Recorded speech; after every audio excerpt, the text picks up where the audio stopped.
Hi friends, నేను మీ Supriya. Welcome to our channel. ఈరోజు మన వీడియో వచ్చేసి ఇప్పుడు ఇంట్లోనే ఎంతో ఈజీగా egg drop sweet corn soup ఎలా చేయాలో చూద్దామండి. మనము ఎప్పుడైనా రెస్టారెంట్కి వెళ్తేనే ఈ సూప్స్ అనేవి తీసుకుంటూ ఉంటాము. ఇప్పుడు రెస్టారెంట్స్కి వెళ్ళే పని లేకుండా ఇంట్లోనే ఎంతో ఈజీగా, టేస్టీగా అండ్ చాలా తక్కువ టైంలో తక్కువ ఇంగ్రీడియంట్స్తో ఈ సూప్ చేసుకోవచ్చండి. ఈ వెదర్కి హాట్గా స్పైసీగా ఈ సూప్ కనుక తీసుకున్నామంటే జలుబు, దగ్గు లాంటి ఏమైనా ఇన్ఫెక్షన్స్ ఉన్నా కూడా ఇట్టే నయమైపోతాయి. చాలా టేస్టీగా ఉంటుంది ఫ్రెండ్స్. అండ్ మీరు కనుక మన వీడియోని ఫస్ట్ టైం కనుక విజిట్ చేస్తున్నట్లయితే ప్లీజ్ లైక్ చేయండి, షేర్ చేయండి అండ్ సబ్స్క్రైబ్ చేయండి. అండ్ మీ వాల్యుబుల్ వర్డ్స్ని కామెంట్ సెక్షన్లో కామెంట్ చేయండి ఫ్రెండ్స్. ఇప్పుడు ప్రాసెస్లోకి వెళ్ళిపోదాము. దానికోసం నేను ఒక స్వీట్ కార్న్ని ఈ విధంగా పైన పీల్ అంతా తీసేసుకొని లోపల ఉన్న పల్సెస్ని సపరేట్ చేసుకొని ఇలా ఒక్కోటి తీసుకొని పక్కన పెట్టుకున్నాను. ఇప్పుడు వీటిలో హాఫ్ స్వీట్ కార్న్ తీసుకొని మిక్సీ జార్లో వేసుకొని మిక్సీ పట్టుకోవాలి. కొంచెం ఇందులో వాటర్ పోసుకొని బాగా ఫైన్ పేస్ట్లా మిక్సీ పట్టుకోండి. చూడండి, ఈ విధంగా మిక్సీ పట్టుకున్నాను. మీకు ఎంత వీలైతే అంత ఫైన్ పేస్ట్గా మెత్తగా, కొంచెం వాటర్ పోసుకున్నా పర్వాలేదు, మెత్తగా పేస్ట్ చేసుకోండి. ఇప్పుడు ఇంకొక బౌల్ తీసుకొని అందులో 2 టేబుల్ స్పూన్స్ కార్న్ఫ్లవర్, అలానే half table spoon pepper powder తీసుకోవాలి. ఇక్కడ నేను బ్లాక్ పెప్పర్ పౌడర్ తీసుకున్నానండి. మీరు వైట్ పెప్పర్ పౌడర్ అయినా తీసుకోవచ్చు. ఇక్కడ కలర్ మాత్రమే డిఫరెన్స్ ఉంటుంది. ఈ రెండిటికి టేస్ట్ మాత్రం సేమ్ వస్తుంది. కొంచెం బ్లాక్ పెప్పర్ పౌడర్ తీసుకోవడం వల్ల కలర్ అనేది కొంచెం డిఫరెన్స్ ఉంటుంది, అంతే ఫ్రెండ్స్. ఇంకా టేస్ట్ మాత్రం ఏం చేంజ్ ఉండదు. సో ఈ విధంగా లంప్స్ లేకుండా ఈ కార్న్ఫ్లోర్ని, పెప్పర్ పౌడర్ని కొంచెం వాటర్ పోసుకొని బాగా మిక్స్ చేసుకొని పక్కన పెట్టుకోవాలి. ఇప్పుడు స్టవ్ మీద ఒక ప్యాన్ పెట్టుకొని వాటర్ పోసుకోవాలి. నేను ఇక్కడ 1.5 లీటర్ వరకు వాటర్ తీసుకున్నానండి. మీరు మీ క్వాంటిటీని బట్టి ఎంతమందికి కావాలనుకుంటే అంతమందిని బట్టి వాటర్ తీసుకోండి. ఇక్కడ వాటర్ బాగా బాయిల్ అవ్వాలి. బాయిల్ అయిన తర్వాత మనం మిక్సీ పట్టుకున్నాం కదా స్వీట్ కార్న్ని, ఆ స్వీట్ కార్న్ని వేసుకొని 2 to 3 టైమ్స్ బాగా కలుపుకోవాలి.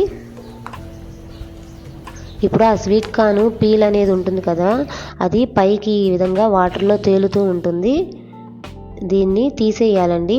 సూపు తాగేటప్పుడు ఇది అనేది పంటికి తగులుతూ అంత టేస్ట్గా ఉండదు. అందువల్ల దీన్ని తీసేద్దాము.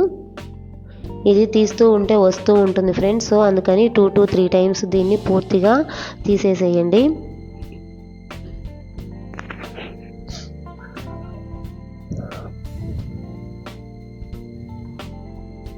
చూడండి, తీస్తూ ఉంటే వస్తూ ఉంటుంది. ఇప్పుడు ఈ విధంగా మొత్తం తీసేసిన తర్వాత మనము హాఫ్ స్వీట్ కార్న్ ఇందాక పక్కన ఉంచుకున్నాం కదా, ఇప్పుడు వాటిని ఇందులో వేసుకోవాలి. వీటిని 2 to 3 మినిట్స్ బాయిల్ చేయనిద్దాము. ఇప్పుడు ఈ స్వీట్ కార్న్ బాయిల్ అయ్యేలోపు మనము ఒక బౌల్ తీసుకొని అందులో నేను ఇక్కడ 1.5 లీటర్ వాటర్, అలానే 1 స్వీట్ కార్న్ తీసుకున్నాను కదా, దానికోసం 3 ఎగ్స్ తీసుకున్నాను. ఇలా ఎగ్స్ని బీట్ చేసుకొని ఒక బౌల్లో వేసుకోవాలి. ఇలా వేసుకునేటప్పుడు ఎగ్ లోపల యోక్ ఉంటుంది కదా, అది మాత్రం పగలకుండా జాగ్రత్తగా వేసుకోండి. ఎందుకంటే ఇక్కడ మనము యోక్స్ అనేవి ఎక్కువగా యూజ్ చేయమండి. ఎక్కువ యోక్ వాడడం వల్ల సూప్ అనేది స్మెల్ వస్తుంది. అందుకని యోక్స్ తీసేస్తాం కాబట్టి అవి పగలకుండా ఈ విధంగా వేసుకోండి. మీరు ఎంత క్వాంటిటీ వేసుకున్నా, ఎన్ని ఎగ్స్ తీసుకున్నా మనకి ఇక్కడ 1 యోక్ అనేది సరిపోతుంది. అందుకని 1 యోక్ ఉంచుకొని మిగతా యోక్స్ని తీసేస్తున్నాను. ఆ 1 యోక్తో ఈ విధంగా బాగా బీట్ చేసుకొని పక్కన పెట్టుకోవాలి.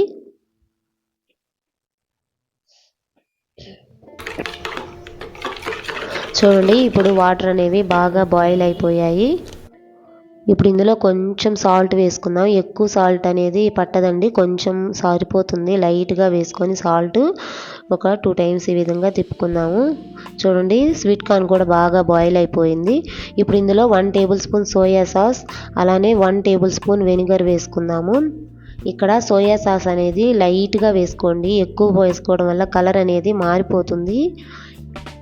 మనకి సోయా సాస్ వెనిగర్ అనేవి పెద్ద పెద్ద షాప్స్కి వెళ్తేనే ఉంటాయి అని కాదండి, మన వీధి చివర ఉన్న షాప్స్లో కూడా చిన్న చిన్న బాటిల్స్లో దొరుకుతాయి.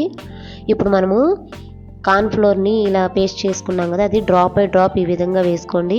ఈ కార్న్ఫ్లోర్ వలన ఈ సూప్ అనేది టెక్స్చర్ కొంచెం థిక్గా అవుతుంది.